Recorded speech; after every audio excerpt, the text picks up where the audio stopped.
It's the internet, you're busy. Let's do this for September 21st, 2023 for the next hour or so. Let me help you sort through the world of gaming on Game Mess Mornings Live with me, Jeff Grubb. Today, a new studio has already lost its founder and more details squeak out of Xbox. But first, please join me in welcoming today's co-host of Game Mess Mornings. It's Emma Fyffe, everybody. Emma, how are you doing? Hello, I'm great. There's already somebody on Twitter. This is at basically Lexi, says, have a good show. This is when I tweeted about being on the show because apparently I'm using Twitter again. And I'm supposed to ask Grubb why you and 7 other people between the ages of 101 and 200 invested in Embracer. Yeah, well, listen, us vampires need money too. I mean, that's just how it goes. Yeah, Lexi coming for me for being old, I guess. I'm 40, that's fair, and they're 20. So that's a fair comparison. Yeah. All right. That's fine. I'm much closer in age to you than I am close in age to Lexi. These damn kids. Am I right, Emma? I will say that yesterday I actually did a sponsored stream with a bunch of Twitch partners for Charles Schwab Investments. Hell yeah.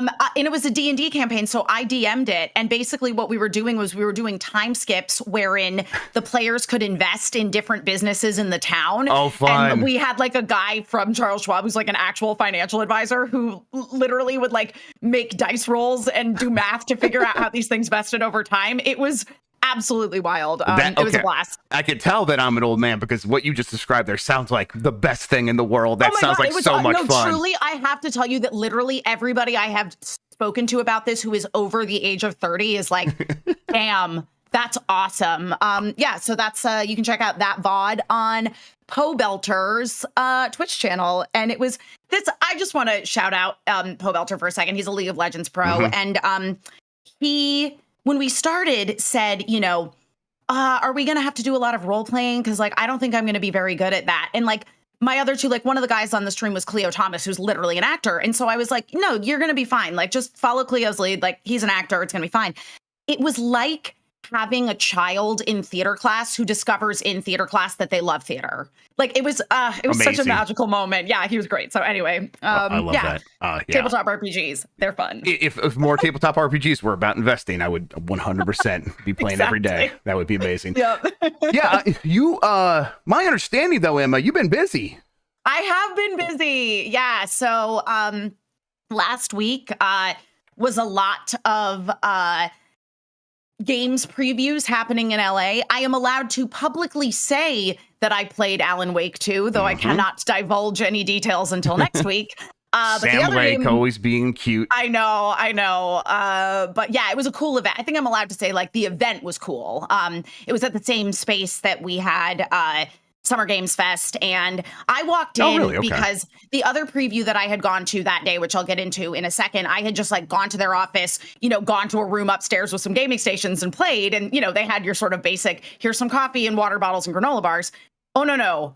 The Alan Wake event was a party. Like I walked in and somebody immediately like handed me a themed cocktail and they were passing apps around and the gaming stations were so cool. Like everything was themed and they had like a fake case board set up. It was awesome. The event, I can't say what I thought of the game yet, but what I am allowed to talk about now is Final Fantasy VII Rebirth, which I played at the Square Enix offices last week. If you haven't had a chance to, I believe that GameSpot's impressions that Tam and Lucy did should be up. All 3 of us got a chance to play.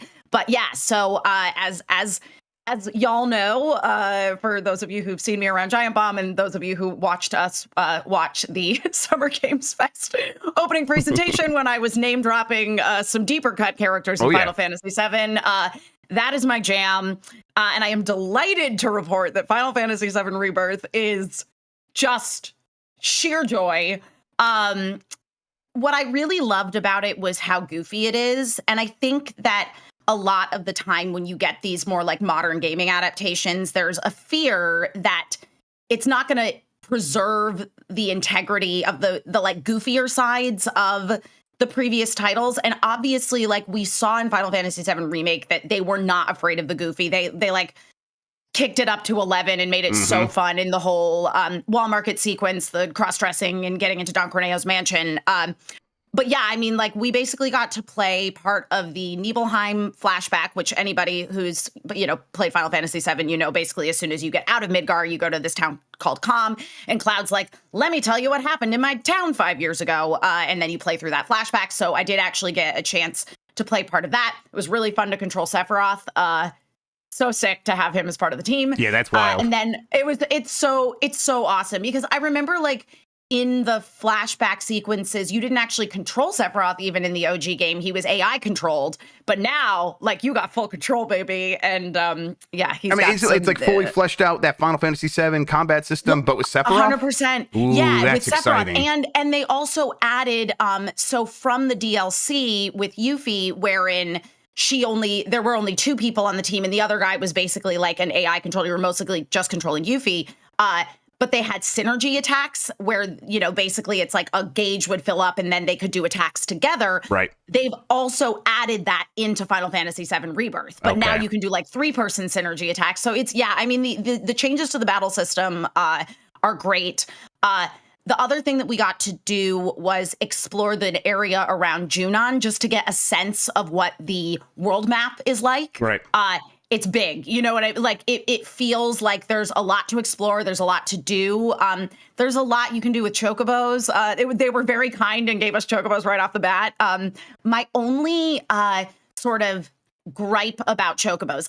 These are my two things. They're not quite as fun to ride as they are in Final Fantasy 16 because they can't jump. And one of the things that's really fun about riding Ambrosia in Final Fantasy 16, like what I would always do is like sprint through the fields, and then I'd find like a little cliff that I could actually get off, and I would jump, and then you could kind of like soar a little bit because chocobos are like chickens, and they can can fly about as much as chickens can. But there's no jump in Final Fantasy VII Rebirth, at least that I was aware of. So that was a bummer that I couldn't do any soaring. But to their credit, Red 13, who's a dog lion creature, rides a chocobo. Well, okay, I gotta see that. Rides a chocobo. That's unnatural. Yep. That defies God. It's truly hilarious. I got some good footage of it, so very exciting. I'll try to share some of that through. But yeah, again, like I have nothing but high hopes for this game. I loved Final Fantasy VII Remake, and it seems like Rebirth has really like added some fun elements. And so again, like when I got that email from Square, like literally the PR team was making fun of me in a good way for how excited I was. Like Kyle from 47 literally made like a meme where it's like all of the characters looking off to the horizon, and he labeled them me, and then September 14th was the day that we played, so we like put it up in the sky where they were looking. So it's that meme of Nick Cage and Pedro Pascal. Yes, I'm Pedro 100%. We got it. We need to know. I will say right now, this is the most asked question in chat. What about that? What about that segue? Oh my God, the segue. We didn't get to play with the segue. Okay, that's what I wanted. That's what I figured. I figured you would have led with that. I would have led with that. Are you kidding me? But the one other detail that I did want to point out is the way that you fast travel in this game is when you're wandering around the world, randomly, a baby chocobo will appear somewhere in your vision. And then you follow that baby chocobo to a chocobo station, and you stand the sign up, and then that becomes a fast travel point. Amazing. You can also, very importantly, and they literally led with this in the intro video that we watched before we played, you can pet the baby chocobos. Yay. That's gonna Mike's over that when you could pet things in games, but we everyone else still likes it, so we gotta cheer for it and rub it in his face. He's gonna have to get over it. I don't understand why you would be over petting things in games. That's I don't either. It's a very strange thing. I agree. An incorrect take. Yes, it's just kind of a weirdo kind of thing, I would say. Emma, you also have a new show. I do, yes. Oh my gosh. Over on GameSpot, my new show launched this week. It is called Reality Check. It's actually technically reviving an old GameSpot show that hasn't been around for a long time, but now it's very deeply Emma. It's deeply weird, which is really who I am. And so basically I'm exploring things that come up in games, tropes, themes, common occurrences, and kind of taking a look at where those things come from in real life, why those things might be present in games, just kind of tying different phenomena that we experience in games to the real world, be it psychologically. It's turning out to be mostly psychologically at this point. Mostly Freudian, Jungian, Yeah. So the first episode is up right now. So you can go check that out over on GameSpot's YouTube channel. It is all about why we love non-human romance options. And then the next episode is coming out on Tuesday of next week. And I can tell you that the topic of this one is chickens. All right. I can't wait. I can't wait to see what's happening over there. That sounds like a lot of fun. Say again, when and where can people find this? Tuesdays on GameSpot's YouTube channel. Very exciting. All right. Okay. We're going to get into this show now, but that was, yes. I'm looking forward to that. You know, you guys have been working hard on it. So great to see the fruits of that labor. Yeah. All right, let's get into this mess. Before we do, let's explain what we do here most weekdays. I, Jeff Grubb, will help piece your gaming life back together. That includes breaking news and maybe even some of our own original reporting. For all these topics, I'll get the input of a bona fide expert who will make me look smart. If you were watching live on Twitch, welcome. You can always listen to the show later on podcast feeds by searching for Game Mess Mornings or find the RSS on giantbomb.com. You can also catch the show later with chapters and timestamps on YouTube. Hello, YouTube. All right, we have a lot to get into, so let's start the morning mess with Glen Schofiled is leaving striking distance after the Callisto Protocol misfired. This is from Tom Ivan at VGC. Striking Distance CEO Glen Schofiled is leaving the Krafton-owned studio after its debut game, The Callisto Protocol, failed to meet expectations. A Krafton representative told Bloomberg Schofield has decided to pursue new opportunities and that Striking Distance's chief operating officer and chief financial officer are also leaving the company voluntarily. Former Sledgehammer Games and Visceral Games general manager Schofield, who is best known as the co-creator of Dead Space, founded Striking Distance in 2019 with the goal of crafting an original narrative experience in the PUBG universe. The project evolved over time into a sci-fi survival horror game that dropped the PUBG franchise ties. The Callisto Protocol received mixed reviews when it launched in December, a month before EA released a critically acclaimed Dead Space remake.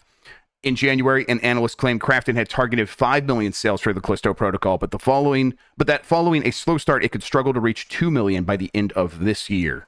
Bloomberg reports that Striking Distance has laid off over 30 members of its staff in recent months, and that it now has a headcount of around 90 employees, according to its website. Striking Distance's chief development officer, Steve Papustis, will replace Schofield as CEO. So the studio's not closing down, at least not yet. No, Emma, but this is also not too surprising. This thing had expectations way up here. Reality's way down there. This is kind of what happens sometimes, right?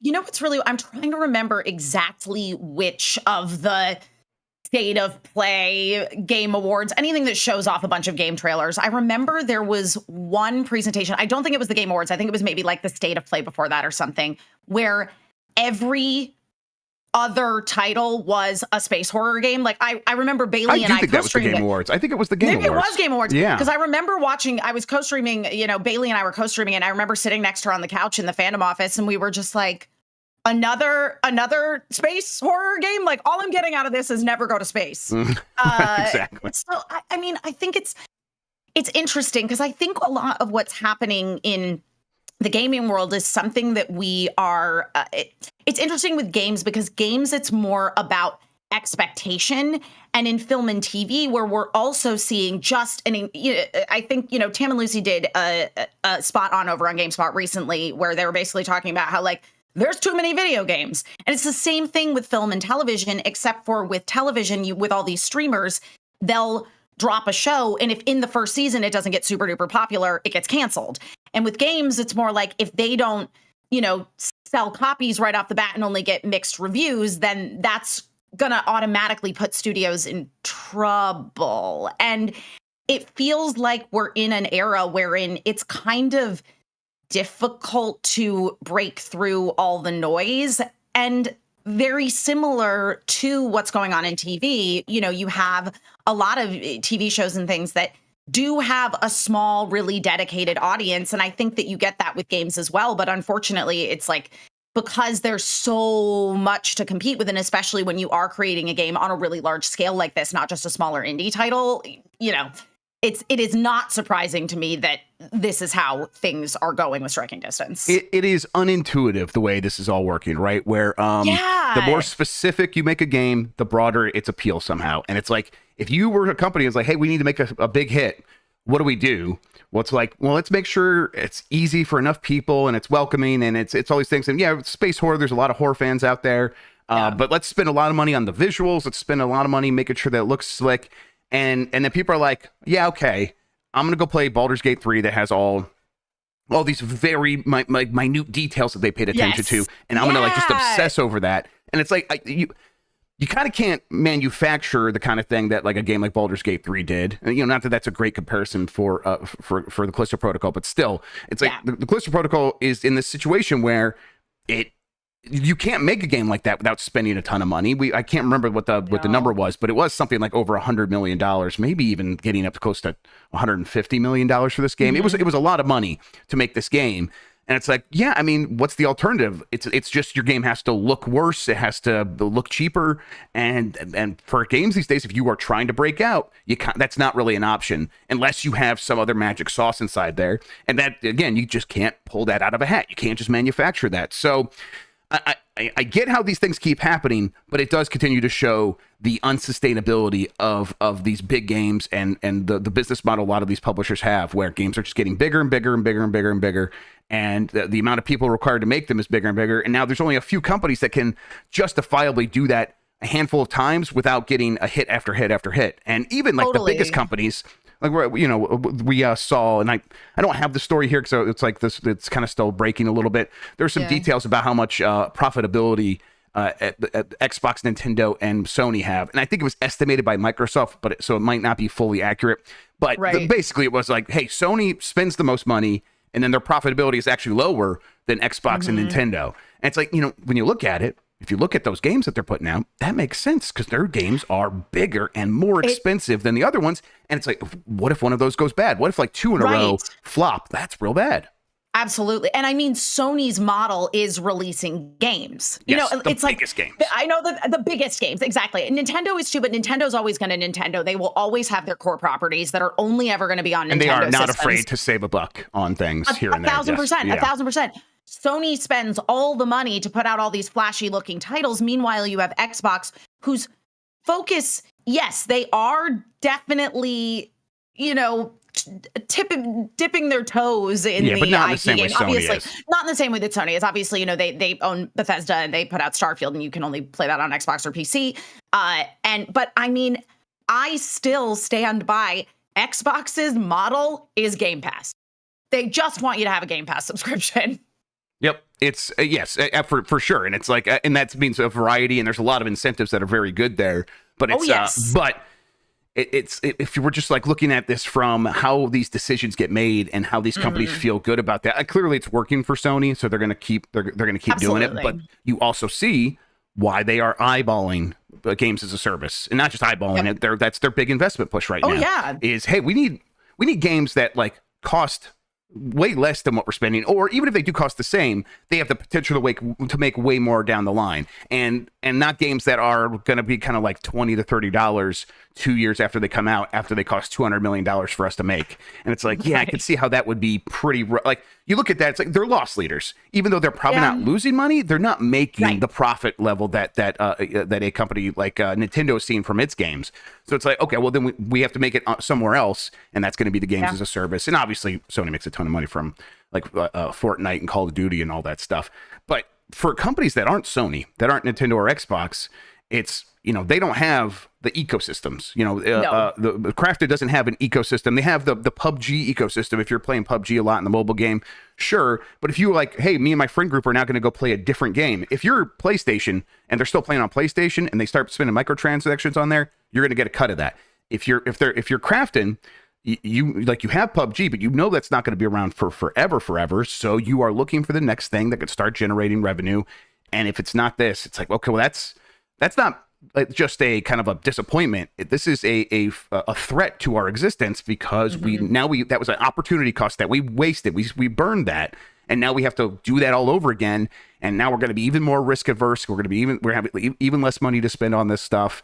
and it's unsustainable is what it feels like. So not a surprise that this is how things are going. I do wonder what happens with Glen Schofiled next. He's bounced around a couple places now. I'm probably I hope this is like a lesson learned kind of thing where it's like, hey, just do something that really gets your creative juices flowing. Glen Schofiled, a very creative guy. Yeah. Focus on that side of things, right? Well, that's what I was going to say, is because I feel like, the titles that tend to pop off outside of, your big Sony's, Xboxes, and Nintendo's, they're often indie games. And they are indie games that have some sort of element of creativity that people just really or like a good gameplay element, just something that there was clearly like a lot of thought and passion put into them. Whereas to me, like Callisto Protocol, as you say, like initially started off as it was going to be like a PUBG narrative, and then it spun off from that, and then it ended up in this ocean of horror space games. So, but then I look at something like, one of the games that we've really been seeing popping off lately, and we got a lot of comments about wanting an honest trailer for, and ended up doing one, was like Sea of Stars, which is a, classic JRPG. And if you do the genre thing extremely well, people have love for that kind of thing, and they will come. Do you know who did pull this off? Is Hideo Kojima with Death Stranding. Yeah. As much as like going into Death Stranding, I was like, man, this asshole is going to spend all the money in the world. It's going to take years and years. I'm like, oh, it's already here? Oh, this game's kind of interesting. And then it's like, the more you play it, the more you're like, fuck, you did it again. I know. You're like, this is a walking simulator. Like, what's happening here? But it's like he saved money in that, making that game where it made sense, and then he still had all his Kojima bullshit in there, and then he still had like a really good core idea of like this connected world, and that was all part of leading into the themes. And it's like that is judiciously using the resources you have available to you in a way that is obviously, it's very clever, and it's obviously coming from someone who has done this for a very long time and knows what they're doing and has a certain confidence. And I think that's the lesson to be learned there. Hey, kitty. Yeah. Hello, kitty cat. Sorry, he's screaming at me, so we can barely hear it, so we're doing good over here. All right, let's keep moving here. A bunch more Xbox Game Pass games confirmed, including another day one title. This is from Darren Bonthus at GameSpot. Xbox Game Pass subscribers can look forward to some big new games in the near future, as Like a Dragon Gaiden, The Man Who Erased His Name, and Like a Dragon Ishin will be added to the library of subscription services alongside several other titles. For Like a Dragon Gaiden, the interquel, as they're calling it, will be available as a day one release on Game Pass, and when it launches on November 9th. Xbox announced this at the Tokyo Game Show last night, and during like a 40-minute long thing that they had. Set after Yakuza 6, the Song of Life, and during Yakuza Like a Dragon Gaiden focuses on Kazuma Kiryu. Is that how I say it? Yep. Yeah, Kazuma Kiryu. You nailed it. Kiryu, yes. The legendary Yakuza who faked his own death so that he could protect his family. Now operating under the codename of Joryu, Kiryu becomes caught up in a new plot that threatens to expose him and his loved ones in danger. Blah blah blah. This is pretty cool. Obviously, it seems like Sega has bought all in on Game Pass. Game Pass, right? Yeah. They put a few games in there, and then now like they are putting some of these ones that aren't their biggest games. Like Yakuza or like a Dragon Infinite Wealth, probably not going to be day one on Game Pass. But the next tier down of Yakuza game being in Game Pass, that feels right to me. I don't know. What do you think? I totally agree. And it's super interesting to me because I feel like the Yakuza games in general, I wouldn't call necessarily, I mean, it's definitely like, it's one of the biggest series I would say that like Sega basically owns the licensing to at this point. But I do think that in terms of like the US market, the Yakuza games are they have a very, very, very dedicated cult following, and they're not exactly, and growing, and they are not obscure by any stretch of the imagination. I would hazard to say that most people who are into gaming have heard of the Yakuza even when they were before. Disappointing Sega back in the day on like PS2 and stuff, PS3, whatever it was. Even then, they weren't obscure. Like people still talked about them. They were deciding not to buy them. Totally. And I think that now, this strategy, and they've been putting a bunch of the Yakuza games on Game Pass. It's such a smart strategy. I think so too. And it's You know? the companies that have mostly embraced Game Pass in terms of putting day one games out, and not day one games that are single player. Multiplayer games have been in there a bunch of times, and those make a lot of sense because that gets the kind of the juices flowing of building a community, and that's just a natural fit. But for the single player games from like companies like Sega and Capcom, because Capcom is putting out that. And I'm never going to be able to remember the name, but the one that kind of looked like Animusha that they announced at Summer Game Fest. Oh, that's right. Yeah, something like Princess blah, blah, blah. I know the one you're talking about. It looked fun. Right. And it's like, okay, so like Sega's had success in Game Pass. They're coming back, and they're not just coming back. They are increasing sort of their participation in Game Pass with day one single player releases. And Capcom is now doing the same thing. It's like, okay, so they are clearly liking what they're seeing. Probably the thing that they're liking is the big check from Microsoft, but they're also not seeing like any real true detrimental effects from being in Game Pass. And I think we can kind of piece together that that's also likely true based on the way that Forza has performed in terms of sales, and then also still being in Game Pass and getting a lot of plays that way. And now Starfield, a game that's in Game Pass and people can play it that way, and yet has been one of the biggest, like just straight up sellers of the year so far. Oh yeah. So I think these companies are now kind of being won over by this, and now it's like, okay, does that continue to build to the point where Game Pass can be sustainable between the games Microsoft is putting out and then the partnerships with these third-party games?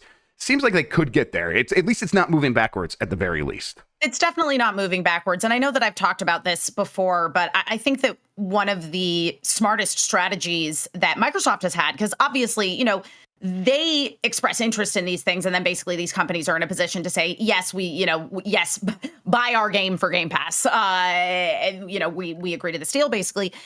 But one of the things that Microsoft has been really smart about is targeting these import games, targeting things like Yakuza and Persona. And as somebody who is a big, you know, single player girly, mostly plays Japanese import games, like I already thought Game Pass was a great deal. This just makes it even more valuable to me. Right. And I mean, even if it's not like, I bet you buy a lot of these games because they're the kinds of things you're into. I bet you still buy a lot of them. I think some of the value is, hey, a friend that I would have previously hesitated to say spend $60 to $70 on this game. If you already have an Xbox, go get Game Pass for a month, try a couple of these, and then the barrier of entry is way lower, and I feel better about just recommending something to someone. And then there's yet another person I could talk to about this, which is one of the real values of these games, and be able to share the experiences with one another. So yeah, that's the power of Game Pass, and it does seem like it is not like completely stormed the industry. I think the way that the predictions once were, but it has found its place, it's found its footing. And it seems like it has a strong path forward, even if it's a slow and steady race. Yep. Let's see. Kinnitsu Gani Path of the Goddess is the game that we were trying to think of. Okay, there we go. Path of the Goddess Princess is what I'll call Goddess. Yes, we whatever, knew it all had the some same sort of lady of note. It ends in the letters title. ESS or whatever. Yes, there we go. We were close enough. Okay, let's see here. Xbox Series X versus Xbox Series S. Which sells better? This is from Eddie McHugh at GameSpot. The massive Xbox document leak has revealed lots of juicy information about Microsoft's gaming plans and other information, including a breakdown of Series X and Series S sales. As it turns out, Microsoft's prediction that the less expensive and less powerful Series S would be better selling device turned out to be true, at least at one time. There's some updates here. IGN reports that one of the leaked documents shows that the Series S accounted for 74.8% of sales, with Series X making up 25.1%. At least in the relatively early days of the platform's lifecycle. This information is accurate as of early 2022, but the mix has shifted significantly since then, it seems. And this is the update. Circana analyst Matt Piscatella said on Twitter that Series S makes up a bit more than half of the total sales of new Xbox consoles in the US. Chris Dring, who monitors the sales in the UK through GFK, he mentioned it's almost exactly the same in the UK now. A little bit more than half is Xbox Series S. Yes, yeah. Series S, $300, less powerful, same kind of CPU, but less powerful, less storage, but much more available in the early days. Now, and then the Xbox Series X, $500. This is just basic economics working in their favor, right? Give a lower price option, more people are going to buy it. Again, coming back to the Game Pass of it all, I remember when both of these consoles launched and how brilliant I thought it was that they were offering the Series S, because the whole idea is you get the console in the home. You know what I mean? You get the Xbox in the house. Yeah. Correct. And then you build the ecosystem. So this is not surprising to me. I remember the Xbox Series S, when I heard it was only $300, I was like, that's ridiculous. That's a steal. And again, I recommend the Series S to everybody. I don't have a Series X. I have a Series S. Yep. It's a Game Pass machine. Yep, absolutely. I mean, especially if anyone who is coming from building that ecosystem on, or building their own library on something else last generation, like the PS4 to PS5, like, you're going to keep that. And that there's so much momentum there. But if you want access to Game Pass, if you want to play some of these other games, Series S has proven to be mostly a very fine option.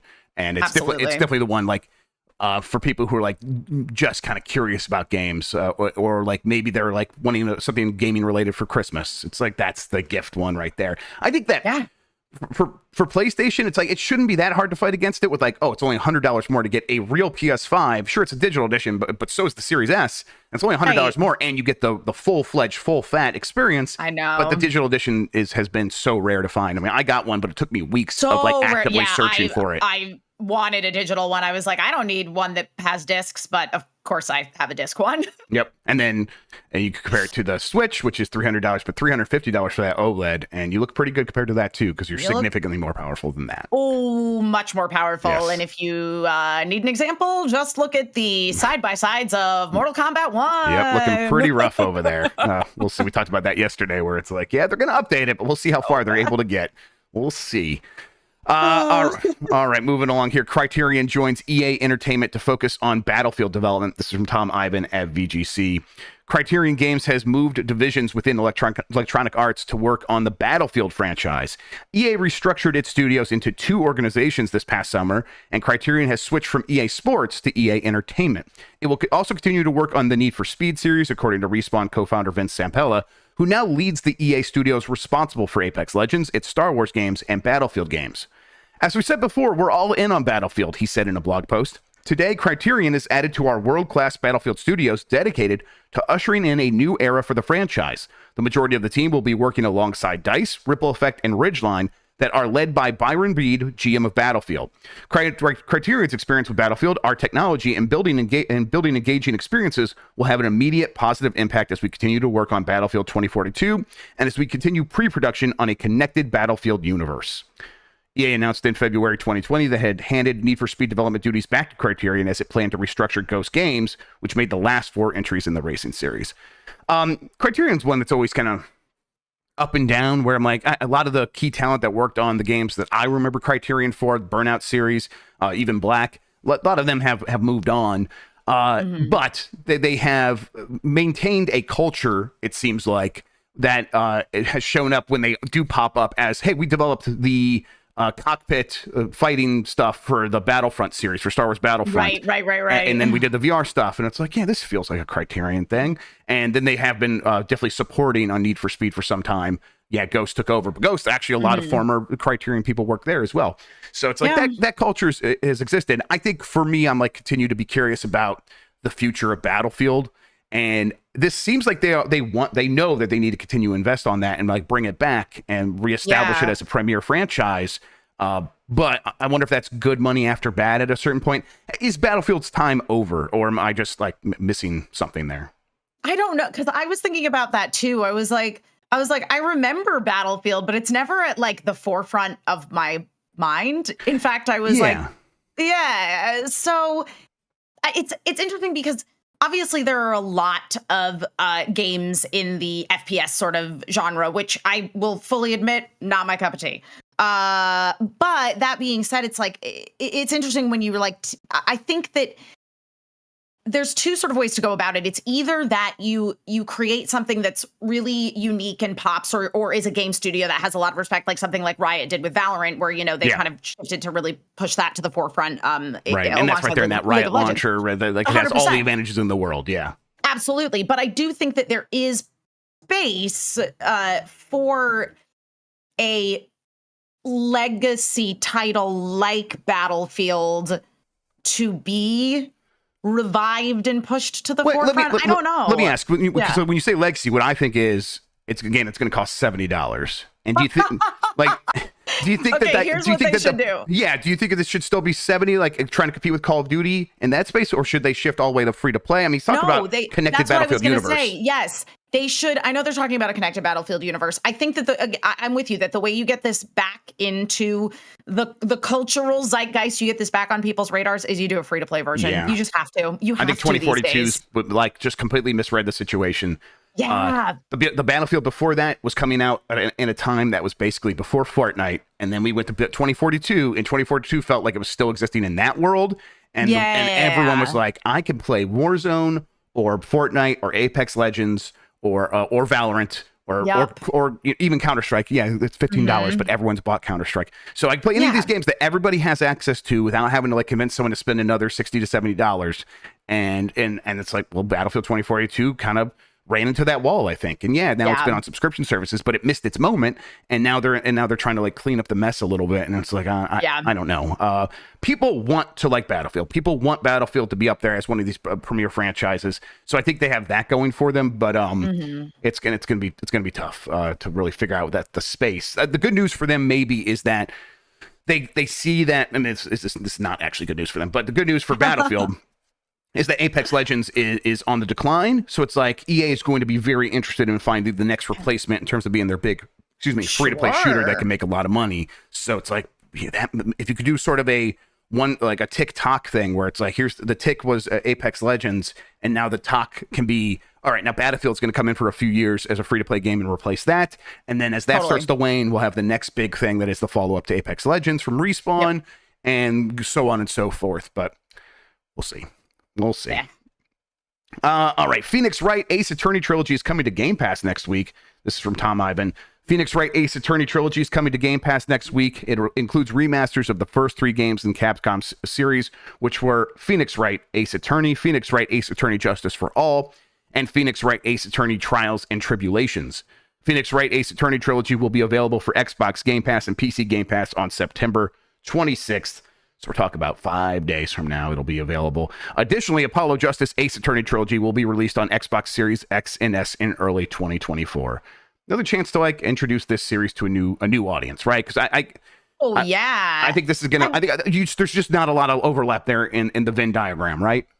No, there's not. I mean, this is the thing, with the Ace Attorney series, as I recall, I want to say like 2021, they started bringing a lot of those titles to Switch, which obviously they are a fantastic fit for the Switch because they're effectively visual novels. Yes. So, I mean, they're lawyer visual novels and there's trials and things like that. It's not like a romance VN kind of situation. But yeah, I mean, it's like, obviously it's a lot of making dialogue selections and, piecing together clues in a case and things like that. But what I will say is that this is such a great fit for Game Pass because once again, it's I already have Game Pass. Here are these fun little interesting games that I might not have checked out otherwise, but again, I have it available to me, so you might as well.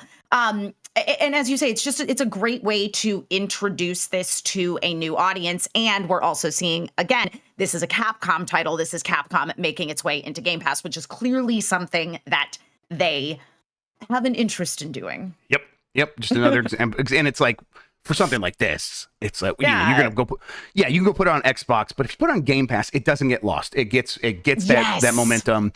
And I think the old story of, hey, some games sell better when they're in Game Pass. This is the one where it feels like that might be true. Where it's like, hey, I'm going to try this. I'm going to play it. Yes. And then I get that discount because I have the Game Pass subscription. Yes. So, and I want to like make sure I have it when it leaves Game Pass. So I'm just going to go ahead and pick it up because now I'm super into this. And before I didn't know, I couldn't try it. So I didn't even know if it would be my thing. Well, and look, I'm not saying that this is universally true, but I will say that Game Pass, because again, these things do, when they're added to Game Pass, they get that boost of being like newly added to Game Pass. And so you open up your Xbox, you have your Game Pass subscription and you see what's on there and you're like, ooh, that seems cool. I will say for me, I saw, going back to Sea of Stars, which I mentioned before, I saw that it was on Game Pass and I was like, ooh, I want to play that. But that feels like a game that I want to play when I'm horizontal. So I bought it for the Switch. Yes, exactly. That's exactly how I feel as well. And it's like it can influence the ecosystem like across platforms, even, I would say. That's perfect. All right, let me get ready for this next one, which is going to have a little visual element. Let's see if that's on there. There we go. Just okay, there we go. All right. Suda51 and SWERY65 have revealed the first Hotel Barcelona gameplay. This is from Tom Ivan at VGC. Goichi Suda and Goichi Suda and Hidetaka Suhiro have revealed the first Hotel Barcelona gameplay. No More Heroes creator Suda, who often goes by the name Suda51, and Deadly Premonition creator Suhiro, often known as SWERY65, first announced in 2019 that they wanted to make a horror game called Hotel Barcelona. Hotel Barcelona is a 2.5D action game that parodies slasher films, written and directed by SWERY from an original idea by Suda51. It will be released in 2024 for Xbox Series X and S, PS5, and PC via Steam. The trailer, which you guys are watching right now, reveals the first gameplay footage of the title since its announcement premiered during Xbox's Tokyo Game Show broadcast on Thursday. Hotel Barcelona, the place where all the action takes place, is an integrated leisure complex featuring facilities such as a casino and camping ground around the hotel to create a single living world with 7 smaller worlds inside, SWERY told Xbox Wire. I like Suda, I like SWERY. The idea of them working together felt like something that would happen eventually, and if things all went right. And hey, we actually happen to live in that timeline, and this looks pretty cool to me. This is for me. Yep. It just is. Man, I love horror games. I love horror as a genre in general. And the fact that this is taking you through the different subgenres of horror within this world. And you do also have the element of the sort of Metroidvania view of the, it looks like 2.5D. Looks like Metroid Dread. Yep. Yeah, this is for me. Can't wait. And it's like they're doing the... they're not like letting the perspective limit them. There's a lot of huge bosses in the background that are popping out and affecting you. And it's like, so they're, and it doesn't look super scary, but it looks spooky and fun and thematically horrified. And it's so, yeah, I'm into it. Yeah, I mean, again, it's like playing around with, like they were saying, the different subgenres of slashers and zombie horror and summer camps and babysitters. Like that's, I just love that. It's horror movie season. It's spooky season. I wish we had this right now. Exactly. Me too. It's coming in 2024. We'll see more. Obviously, they seem to be working closely with Xbox on this, but it's coming to PlayStation as well as PC. Heck yeah. Like a Dragon producer is hesitant to bring Yakuza games to Nintendo Switch. This is from Darren Bonthus at GameSpot. Yakuza games used to be PlayStation exclusive, but over the last couple of years, the series has landed on other platforms. Just about every game in the mainline series can be found on Xbox One, Xbox Series X and S, and PC, but don't expect to see Kiryu Kazuma busting heads on the Nintendo Switch. Though Nintendo's hybrid video game console could technically run the Yakuza games on its hardware or even stream them in a manner similar to the recent Resident Evil games, executive producer and Ryuga Gotoku studio head Masayoshi Yokoyama, I'll get there eventually, is hesitant for now to port the adult series to that system. Do we want to put a title like this where we're going around and picking a fight with the world and doing all this Yakuza stuff on a Switch? He says, yeah, we still kind of want to, but basically they're not sure that the audience is the right fit. I think he's wrong, Emma. I think it would do great. I think he's wrong too. I think that these games would be awesome on the Switch. I think that they are misjudging how many grown-ups own Switch. Oh, yeah, like... you look at a game like Animal Crossing selling really well, and it's like, oh, well, obviously that's kids. It's like, no, that's all like adults who want to like have a fantasy world where doing your tasks is somehow satisfying. Like, sure, yeah. And so it's like that audience would also be very... Yakuza is basically Animal Crossing, basically. Like fundamentally, basically Animal Crossing. Yes. So just make the natural leap there and get those two kids together. And let's make magic happen. I think Yakuza ends up on a Nintendo device within the next couple of years. Well, people in chat have pointed out that there was a Yakuza 1 and 2 on the Wii U. On the Wii U, and it sold like trash. It sold so poorly. To the point where I think those games are very rare and worth a lot. I could be wrong about that, but I know it sold like shit. So that's what happened. That's the real story here. Is it sold bad on the Wii U, and now they're like, that audience doesn't want these games. The Switch audience has nothing to do with the Wii U audience. Like the Wii U audience moved on, but then that's like 5% of the people who own the Switch. And then the Switch is everyone else in the world at this point. Everyone in the world has a Switch. I mean, look, this is the thing, is you're getting this game out to a ton of people by putting it on the Xbox. More people have Switches. Yep. Yes, exactly. And it's and so because of that, I think this series, Like a Dragon, ends up on a Switch 2 probably here in the next couple of years, like the next 2 years. I'm like, very think so hopeful too. I mean, I think that once again, it's like as we see these games really grow in popularity in the Western market, thanks to their inclusion in Xbox Game Pass, they're going to change their mind. Yep, I think so. Crystal Dynamics is the latest Embracer studio to suffer layoffs. This is from James Batchelor. Crystal Dynamics has laid off 10 people, making it the latest Embracer-owned studio to downsize since its parent company began restructuring. The Tomb Raider developer posted a statement on Twitter revealing 9 brand and marketing personnel and 1 IT employee have been let go. The company attributed this to an internal restructuring to align the studio with our current business needs. Just continue horseshit out of Embracer. Crystal Dynamics is working with the affected staff to support them in search for new employment, like always. Boy, I could not have. I mean, I was never high on Embracer, and yet somehow every day I hit new lows in terms of my opinion of this company. They zero vision other than just borrowing money to buy things, and now the inevitable that everyone was saying would happen back then if things went bad, and surprised they went bad, and now here we are. And it's just one bad story after another coming out of Embracer Studios, laying people off when they should be like ramping up to like release all these great games from all these studios that they acquired. And it's like they're going to try to do that, and it just seems hopeless at this point. I don't know. What do you think? Yeah, I'm with you. It's just so frustrating to see.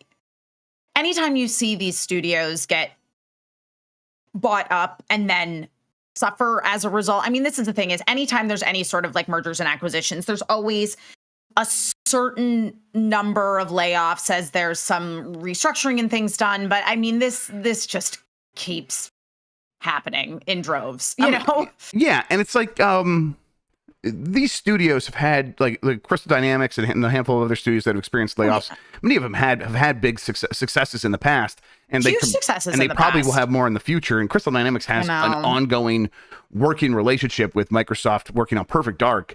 And it's like, so they have money coming in, and then they're also working on Tomb Raider games, and Tomb Raider's getting licensed off to Amazon to make like TV shows or movies or whatever the hell it is. So it's like everything around this studio is seemingly on the up, but because everything else in Embracer is shit, it's dragging these studios down. It's like, this is everyone's like the problem with consolidation. It's like, yeah, I mean, when a company has zero vision and it's not like things were rosy over at fucking Square Enix for Crystal Dynamics. They were on a pathway to having layoffs happening regardless. 100%. And really that was already consolidation. So it's like moving from one company to another, not actually consolidation, other than the fact that Embracer is one company that owns all these studios, but it was one owner as opposed to another for this one specific studio. Still, though, this is the problem when like a bigger company has problems and they are looking just to cut, and it doesn't matter the results from that one studio. They're still going to have to pay the price for everyone else. That's a shame. Yeah, it is a shame. And Crystal Dynamics, man, they had their moment. You know what I mean? Like I so associate them with the OG PlayStation as being one of the studios that had the games that really, really popped. Obviously Tomb Raider, but I mean, I was a Gex player. Those Gex ads. Hell yeah. They were amazing. Gex, you know, so bring back Gex. Bring back Gex. You know what I mean? Like we need, well, that's what we need. That's what we need. Put on a Gex t-shirt, Phil Spencer. Put that on your blazer. Put on a Gex t-shirt and get Geico auto insurance in there as a sponsor. Let's just have a crossover of Gex and the Geico. That's what we really need. That's what gaming really needs. It needs Super Smash Brothers, but for the forgotten mascots. For the forgotten mascots. Sure, put the Gex in there as well, but Noid and Pepsi Man and Cool Spot. Yes. Cool Spot. Yes, all of them. You could also get in Sparkster. Remember those? Remember there was like that was another like failed pseudo mascot, and Exactly. That's what I need. That's what we're going to make happen. Exactly. Valve teases possible Counter-Strike 2 launch for September 27th. Again, that's a week from now, from Jason Finelli at GameSpot. After initially promised as a free update this summer, the official launch of Counter-Strike 2, a sequel to the iconic first-person shooter, has yet to come to pass, unless you're someone who just got the update automatically, and that's a lot of people. If recent social media activity is any indication, though, that might change as soon as September 27th. Recently, the game's official Twitter account posted a simple question: what are you doing next Wednesday? No other posts were made, and nothing has been announced by Valve since the post went up. Counter-Strike 2 was first announced back in March as a free update to Counter-Strike Global Offensive, with all earned items in CSGO carrying over to the new game. Yeah, this will probably happen, and I've been really wanting to check this out, and part of me was like, oh, that already happened. It's like, no, just a lot of people got in early, and now there hasn't been much noise one way or the other since then. This feels like, yeah, we'll get this September 27th, and then I will pop in there and check this out. I'm looking forward to it. Counter-Strike's still one of the biggest games in the world. Still has some of the most players in the world, just gigantic. Oh, yeah. Yep. Yeah, this makes sense. As you say, gonna happen, most likely.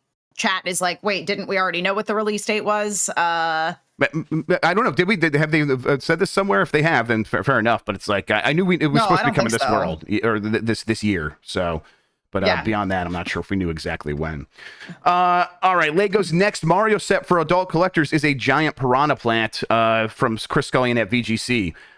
Lego has revealed its next Super Mario set for adult collectors. I don't know why he phrases it like that. A large piranha plant. The set was teased on the official Lego Twitter account with the message, "Waking soon, discover the newest Lego Super Mario set emerging from our pipeline." The model shown in the video is clearly a piranha plant, and the video also features the music that plays in Super Mario 64 when you walk past a sleeping piranha plant. This is a weird choice, and yet I like it. I really have always liked the design of the piranha plant, and this looks pretty cool.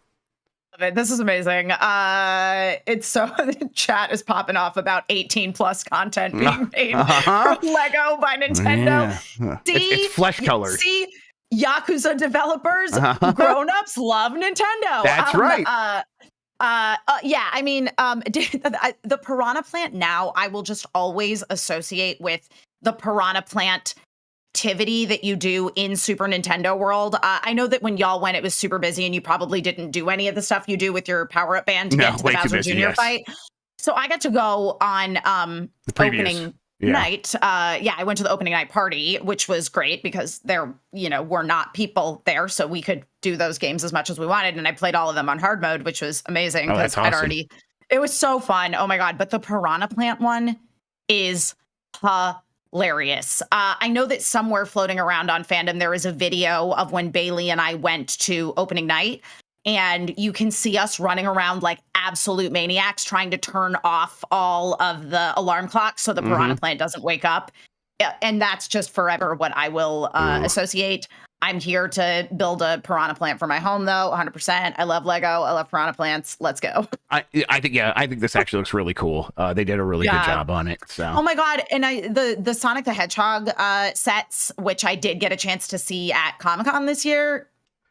Dude, I want them. I definitely want to buy those. They're just so cute. Like Lego and pixelated video game go hand in hand. Yep, absolutely. Yeah, and it's a good fit, and I enjoy the idea of making them. I still have my Seinfeld set on the counter over there that I haven't worked on forever that I need to finish, but yeah, I might still end up buying some of these. That's the problem. All right, finally here's Cyberpunk 2077 Phantom Liberty review roundup.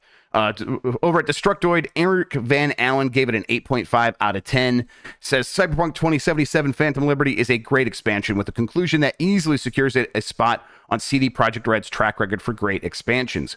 Digital Trends, Jesse Lennox gave it a 4 out of 5. With a strong spy story and performances to match, Phantom Liberty, why can't I say Liberty? Gives Cyberpunk 2077 the extra chapter it needed. And Rock, Paper, Shotguns, Graham Smith didn't give it a score, but says a brilliantly written and performed spy thriller set in the middle of Night City and of Cyberpunk 2077's overarching story. I will say that most of the praise for this game that has, I think right now, an 89 out of 90 or 89 or 90 on Metacritic, in that range. Most of the praise is for the story and the acting, the performances, and the visuals. And I've played a little bit of this, and I have to echo all of that. It is It seems really well written. I'm into the performances. I'm very into the characters. I'm into the genre that they're going for, which is political spy thriller. That is such my jam. Again, I'm 40 years old, so yeah, give me fucking Tom Clancy bullshit. I guess that's the age I've entered into. But yeah, all that stuff gets my juices flowing. So I'm like, yeah, let's check this stuff out. But this still is not the game that they promised. Like, I don't think at this point anyone cares about that anymore. And I think it's like we understand what Cyberpunk is, so it has a much better shot of satisfying what people want from it at this point. It's not. Yeah. It is not those things that we saw in the trailers, the reveal trailers from E3. No. It is not some super reactive world. It is not going to account for all your decisions. And the 2.0 update and the expansion aren't changing that. What they're doing is making combat way better, making building out your character way better, making the role playing feel a little bit better, and then having an awesome story. And it's like, that is actually more than good enough for Cyberpunk at this point. So, correct. Because I mean, this is the thing is, again, it's that Cyberpunk 2077 is in the long existing world of Cyberpunk, the tabletop role-playing game. Yep. And so what I think Phantom Liberty has done correctly, which I don't know if that's a word, but I'm making it one right now. What it's doing right here is that it is telling a good genre story within the world of Cyberpunk. Yep, absolutely. And that's a good thing. That's what they should be doing. Correct. Yeah, I mean, that's why Cyberpunk Edge Runners, the Netflix series, got so much praise, including from the creator of Cyberpunk, because they were just telling a good story within Cyberpunk's Night City. Yes, exactly. People. CD Projekt Red is recommending people start a new file to go into this. For Phantom Liberty, and no, I'm not going to do that. No, you're not starting. You're like, I can't. I couldn't fucking possibly. No way. Absolutely not. No. I'm not gonna like go through the intro scene stuff before I get to the DLC. Like there's so many games to play, so I loaded up my save right before the end of the game, and I just drove over to the edge of town and went over there, and I've got all my skill points, and I do have to I have to respect because the skill system is completely different than what it was. But whatever, I'll learn how to play the game. Here's my big question: is there a flashlight in Cyberpunk 2077? Because I have path tracing turned on, and so I only have like the light only comes from the light sources, and so I'll like walk into like a hallway and there's no light sources and it's dark as fuck. I'm like, I can't see anything in this game. So I keep looking for a flashlight button and I can't find it. So I don't know, maybe I'll just keep playing until I get outside. I don't know if there's a flashlight. I must admit. I think there isn't actually. That's the thing. I'm with the people in chat congratulating CD Projekt Red on Cyberpunk 2077 finally getting out of early access. It does. It does feel like, hey, what if they released that game this year instead? And this is what they released. Yep. Now it's playable to me. So. Yep, exactly. Yeah, I'm gonna go install a flashlight mod. That'll be really cool with ray tracing. I would love that. All right, let's take a look here. I got a poll question from yesterday this time. Okay. I actually do have it. Here we go. Do you like when celebrities do voices for characters in video games? 29% say yes, 34% say no, and 37% say no, but it's fine for things like special skins. And I waver between those two, but I'm kind of in a bad taste from Ronda Rousey and Megan Fox in the recent Mortal Kombat games. They are, those were both poor choices, I think. They feel like stunt casting in a way that is detrimental to video games. I don't know. How do you feel? I don't know, but then you look at like Norman Reedus in Death Stranding. That's true. And you look at Kojima knows how to do it. And you look at Idris Elba in Cyberpunk 2077. You look at Giancarlo Esposito in Far Cry. Like there's a lot of times where it's really good. Yeah. And it sounds terrible because everybody I just named is a man. And we're specifically saying. And then I'm complaining about Ronda Rousey. Ronda Rousey, go fuck herself. But Megan Fox. Totally I have nothing but respect for Megan Fox. I just think it was a good fit. Nothing but respect for Megan Fox. I just don't think she's a voice actor. Exactly. Like it's a different skill. Yeah, it's tough. I think in general, I would prefer they lean away from celebrities and lean towards voice actors. But that doesn't. That's just the rule of thumb. Yes, I agree with you from the perspective of voice acting being a different. It's all acting, but it's a different skill set to effectively pull off voice acting, where you're only tool is your voice, and you can't really use your face to emote. I mean, obviously now they facial scan for motion capture and things like that. But yeah, I am also more on the side of no. Yep. All right, I got a new poll question I'll ask here in a second, but in the meantime, Emma, one more time, tell people where they can find you. Tell people about the new show again. Hello, I am Emma Fyffe. I am found all over the internet at my name, Emma Fyffe. Twitter, Instagram. My Twitch channel is Emma Fyffe. I actually have been streaming a little bit on Twitch lately. I've been playing a little Baldur's Gate 3, so that's been a great time. If you want to show up and try to seduce some thirsty party members, that's mostly what the game's about, right? And then also be sure to check out my show over on the GameSpot YouTube channel. New episodes drop on Tuesdays. It is called Reality Check. Go on over, leave me a comment, let me know what you think. Thank you to everybody that's already been over there. I know there's definitely been a bunch of Giant Bomb people leaving love in the comments, and I see you and I really, really appreciate it. Yeah, and remember the show's motto, go fuck that bear. Yeah, go fuck that bear. All right, new poll question. Let's hear. Do you want Yakuza on Switch? Yes, that would be great. Or Ooh. No, I'd rather play it somewhere else. We'll get that posted up on youtube.com/@giantbomb under the community tab. You can click the community tab there. It'll take you to that post. And sometimes we post the schedule up there and all that stuff. Probably a good idea to follow us on YouTube.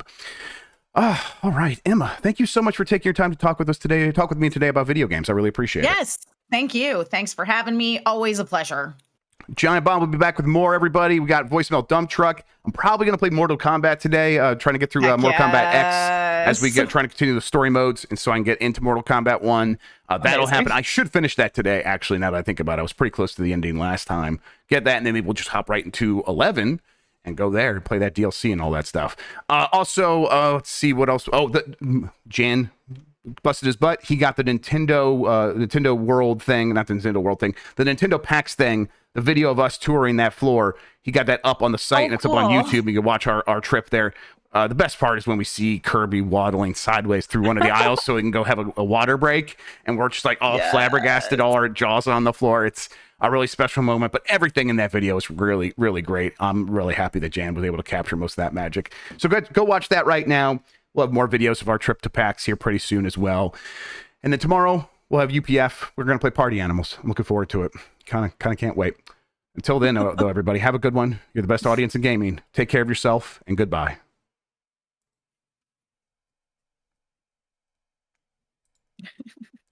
All right, we did it. We're still hot light, but we are